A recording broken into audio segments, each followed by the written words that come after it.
ত্রয়োদশ জাতীয় সংসদ নির্বাচনকে ঘিরে নারায়ণগঞ্জ ৪ আসনে হেভিওয়েট প্রার্থীদের লড়াই জমে উঠেছে। আসনটিতে বিএনপি জোটের প্রার্থী থাকলেও ধানের শীষ প্রতীক নিয়ে লড়ছেন না কেউ। ফলে বিএনপির নেতাকর্মীরা কয়েক ভাগে বিভক্ত হয়ে স্বতন্ত্র সহ অন্য প্রার্থীদের পক্ষে কাজ করছেন।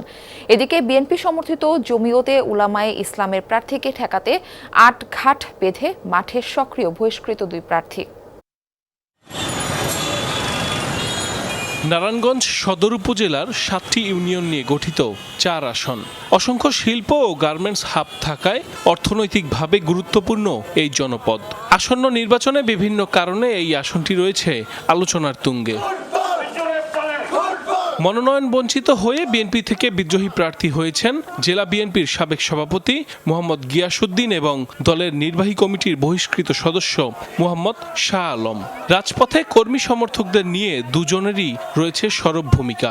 অভিযোগে জানান বিভিন্ন মাধ্যমে কর্মী সমর্থকদের হুমকি দিচ্ছে প্রতিপক্ষ।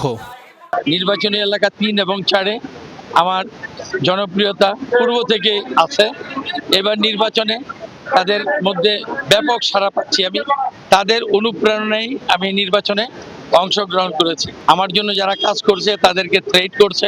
আমার অনেক কর্মীকে যারা বিভিন্ন ওয়ার্ডের বা বিভিন্ন সেন্টারের দায়িত্ব নিয়েছে তাদেরকে ডেকে এনে ফোনে তাদেরকে হুমকি দেওয়া হচ্ছে।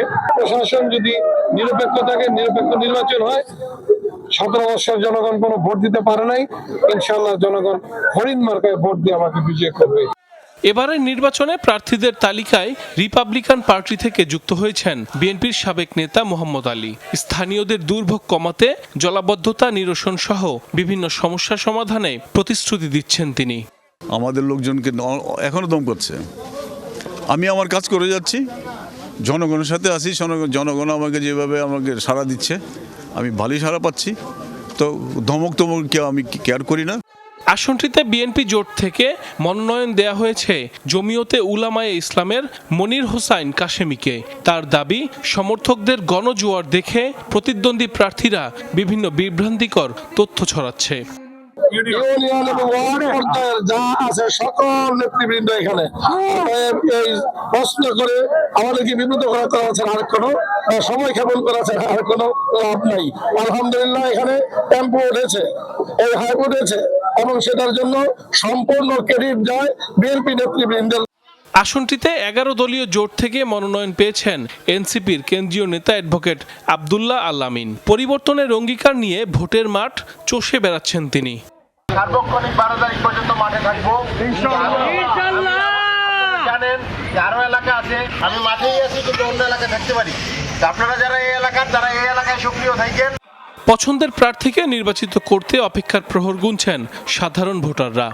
তারা এখন কাজ করবে কিনা সেটার তাদের ভোটের পরে বোঝা যাবে, আসলে তারা প্রতিশ্রুতি রাখবে কিনা আমাদের প্রত্যাশাটা। সমস্যাগুলিকে নিরসনের চেষ্টা করে, তাহলে আমার মনে হয় যে আমার মতে যেটা অনেকটা অংশেই মানে এটা কমে আসবে, আমরা সেই সমস্যাগুলি থেকে অনেকটা পরিত্রাণ পাবো। পুরাতনরা তো আসলে কি করেছেন না করেছেন এটা তো আসলে সবাই আমরা জানি। তো প্রতিশ্রুতি কেউই রাখে না, যখন ক্ষমতায় চলে আসে তখন আসলে কেউই রাখে না।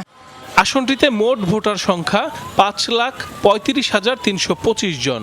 নির্বাচনে প্রতিদ্বন্দ্বিতা করবেন স্বতন্ত্র সহ বিভিন্ন রাজনৈতিক দলের 13 জন প্রার্থী। সাইফ আহমেদ, যমুনা নিউজ।